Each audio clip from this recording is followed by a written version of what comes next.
What is there to say about Infection that hasn't already been said? It's a bad map. I'm not going to string you all along and pretend that it's going to get an S tier rating. That's not going to happen. There's no point in doing that. My goal in this video is to more so dive into the failures of the map and how this map just fails at a game design level as a whole. Be it in the map's dreadful main quest, its unfun game mechanics, and the continued defensive player-hated mechanics like the EMZs that feel like they were just outright increased in this map. Welcome back to the Zombies ranking series, where we are today going to be continuing our adventure through Exo Zombies as we continue our slow march towards the finish line. As I said at the start, this map is bad. It's unenjoyable for the most part and filled to the brim with horrible game mechanics. So this all leads to the question that I want to answer in this video. Is Infection potentially the worst Zombies map ever made? A lot of people, especially at release of this map, would have said yes. Today, people may argue that Van Goated or Modern Warfare Zombies may be worse, but this map here was the original Der Iron Fang and Terra Maledicta. Before we get too far into it, I just want to say thank you for all the amazing support on the last couple of episodes. It means the world to me to see people enjoy the series. I put a lot of work into it, so I'm glad it's starting to resonate with people. If you do go on to enjoy this episode, feel free to let me know by leaving a like and a subscription, as it really does motivate me to keep getting these videos out in a quick and timely fashion.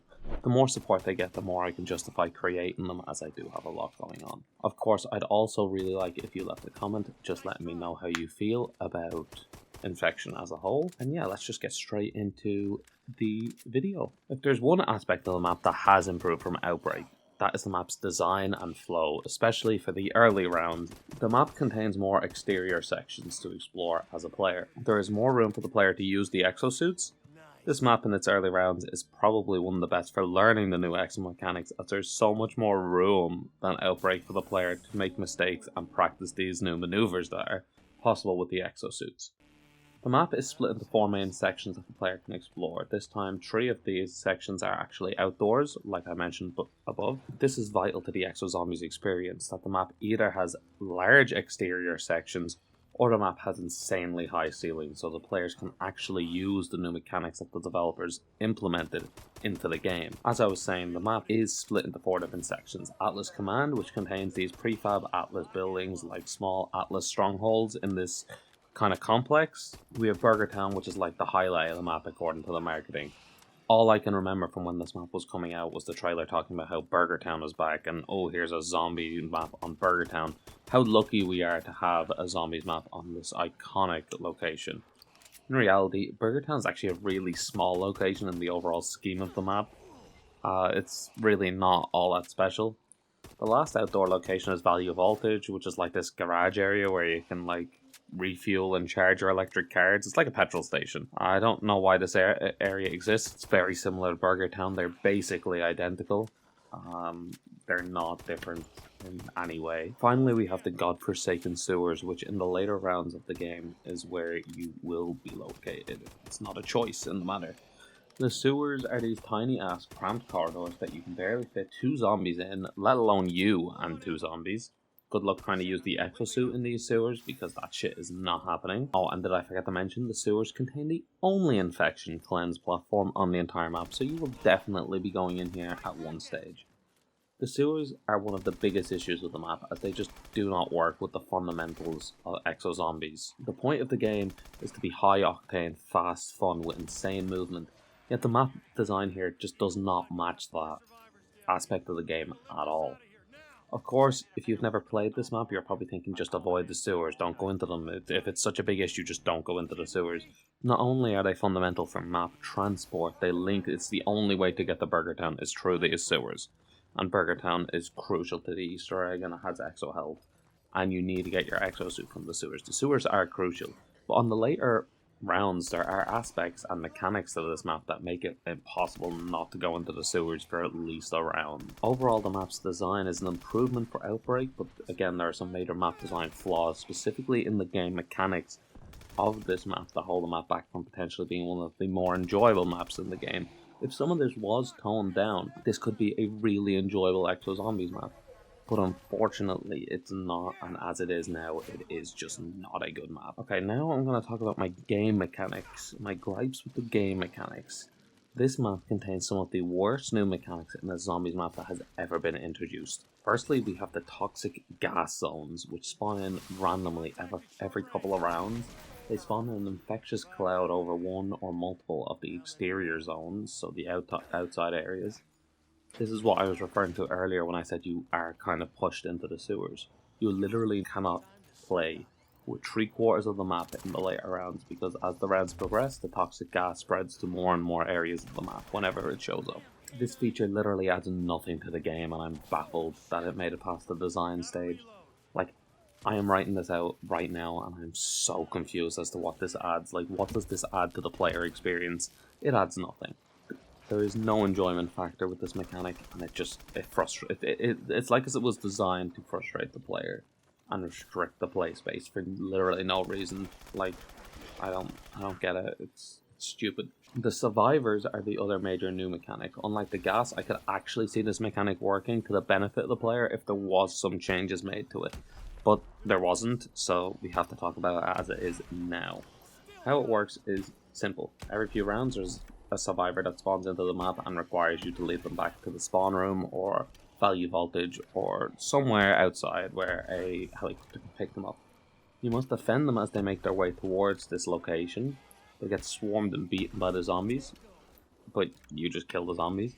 If you successfully bring them back to the area of the map where they are being picked up from, you get a weapon upgrade, which is fine. It's a decent reward for doing this boring ass in-game event. My issue arises is when you choose not to engage with this mechanic. A mechanic like this should be a choice. You should be able to choose whether you pursue this weapon upgrade or just let the survivor die.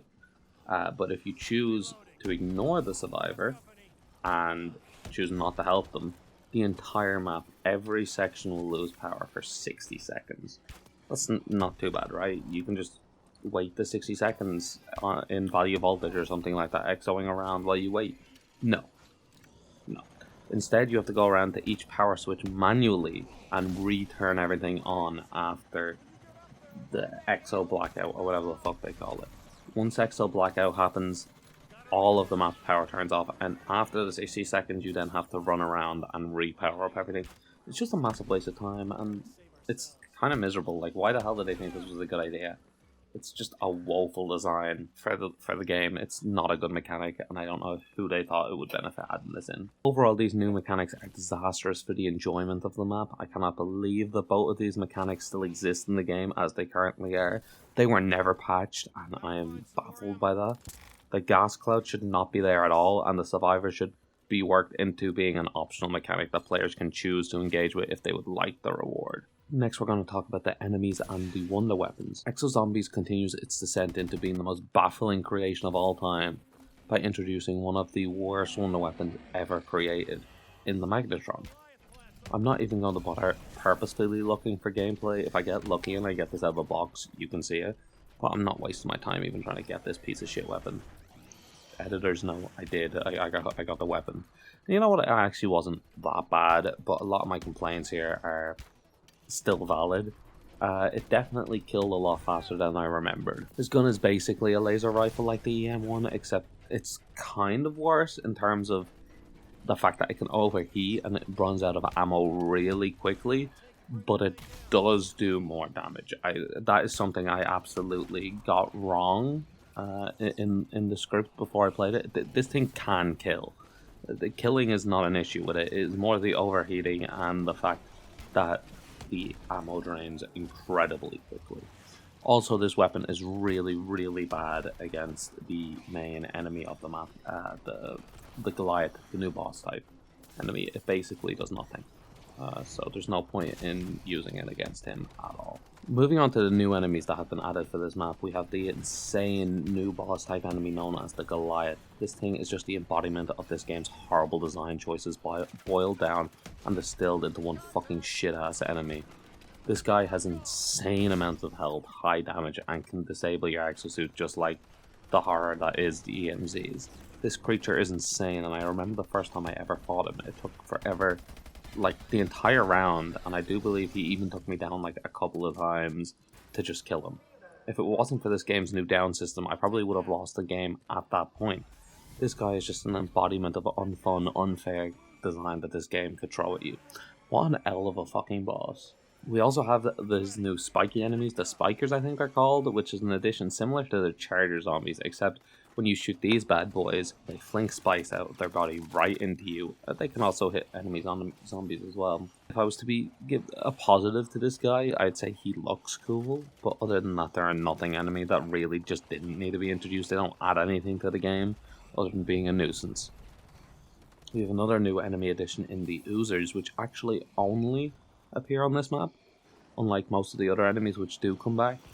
These enemies just run along and drop little puddles of ooze that damage the player when they step on it. It's just another unfun enemy type that didn't need to exist. The final new zombie edition, so this is 4 new zombie editions on one map, including everything from the past map, by the way. The final new edition is the meat bag, which can spawn in on early rounds, and as you can see, one of them is actually a nuisance to me in the game. But the gameplay, they have this body armor and helmet that makes them just a nuisance to kill. I shot one with 10 bullets of my pistol on round 3, and then I knifed it 3 times, and it still did not die. They'd be fine later on in the game. It's this early game that they're an issue, but in the early game they are absolutely an issue. At the end of this game's life cycle, I'm actually going to go through and look at how many new enemies they have added throughout the game.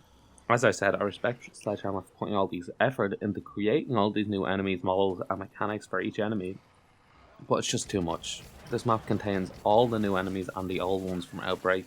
It's insane. Match this with the lackluster Wonder Weapon, the gas, the survivors, all of that mixed together, and it's just a recipe for a bad time when it comes to the whole gameplay, map flow, and enemies of the map. The final thing I would like to talk about is actually the Easter egg and the story. The story continues on from Outbreak pretty seamlessly, with the good ending having the characters being picked up and brought to the Atlas Center in Burger Town. An amount of time goes by and the Outbreak catches up with your crew, killing everyone in the town except for the crew and a ragtag bunch of survivors that you must help escape. They're the survivors in the gameplay.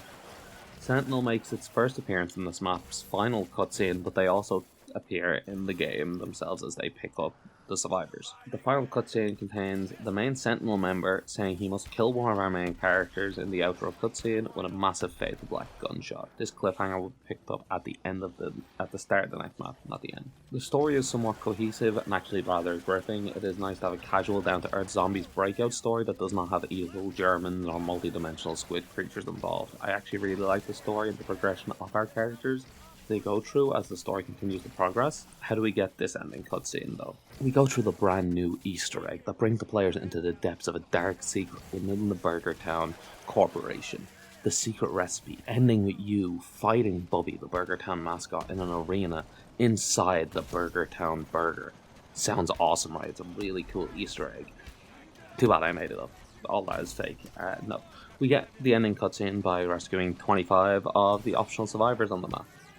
Has nothing to do with the Easter egg. Yep, the ending cutscene is literally not even linked to the main Easter egg. This is dreadful, and I have no idea why they've done this. I have no idea how they thought it was a good idea. Again, more just baffling decisions by Sledgehammer Games. I don't even know what to say about this. The map does have a main quest, which is a marginal improvement from the last one, as you are just cooking a burger to feed to the mascot, and then he just runs around with you guys as a little companion. He kills people. There's also like a nuke in the burger for some reason that is never brought up. Again, you launch a nuke. It's just wild to me that the main quest for this map is literally just there. It does nothing comes from it, and it's just an awful way to end this map. What I can't get behind on this map is the fact that the quest means nothing, and in order for you to achieve the main ending, you have to save 25 survivors. What a wild decision. It's just not good design. And now we're just going to get to the conclusion. So with all that being said, the majority of this video has been negative. Actually, for the first time since like Bus Depot, we have a map with little to no positives. Just some small things on the map design front. How do I feel about this map after replaying it and talking about it? Well, the Easter egg sucks, the design philosophy sucks, and most importantly, it's incredibly unfun.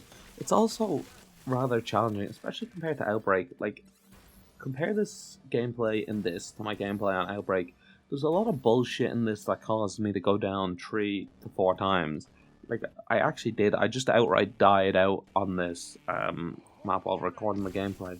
And a lot of it was just the map's bullshit. One of them was during the Survivor round, the other was during the Toxic Gas round, the other was during the Goliath round, and then the final one was just EMZs absolutely destroying me.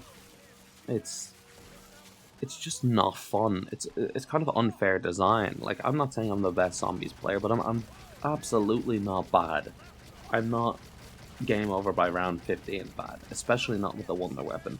This feels more like a game-wide problem than a player problem. And I feel like a lot of players that would go and play this mode would feel the same as well. Like, your main escape is the exosuit, and the exosuit is disabled for the majority of the game because of the fucking EMZs. Anyway, I'm not going to get back into that, but it's just a little note to talk about. Looking at the tier list, we may need to actually refactor the tier list in a little bit. I would definitely play this map more than Bus Depot, without a shadow of a doubt, because I absolutely hate Bus Depot. There's nothing redeeming about Bus Depot. But I'm actually looking at Shangri-La's place on the tier list, and I'm really not sure about it. I actually think I might have it a bit too high. I would, like, looking at it now, at this moment, I would play Farm over Shangri-La, but I'll leave it as it is for now and just see if this is a fleeting moment. Coming back to Infection, Infection has a worse Easter egg than Shangri-La and some of the worst decisions in Zombies history, so I think it would still be below Shangri-La. So for now, I'm going to put the map in F tier above Bus Depot, not below it. This map was not enjoyable, which is the ultimate sin for all of COD Zombies. Nearly every map before and after this will be enjoyable in some state. There will be something enjoyable about it. But for this one, it just was not enjoyable, and it was the ultimate sin. We're done with this one for now, though, which means we're probably done with the worst of Exo Zombies, as Carrier and Descent, from what I remember, are actually not that bad. They're enjoyable enough for what they are. I can't really remember those, so I'm gonna have to give them a proper good playing through to figure that out. I actually do remember Descent pissing me off quite a bit when I done my Exo Zombies video originally. Anyway, if you did enjoy the video, please feel free to leave a like and a comment to let me know that you had a good time with it, you enjoyed it. Let me know what your thoughts are on Infection below in the comments. Subscribe if you want to stay up to date with the videos, as we are currently barreling towards our goal of 500 subscribers. So if you want to help out, join up and subscribe.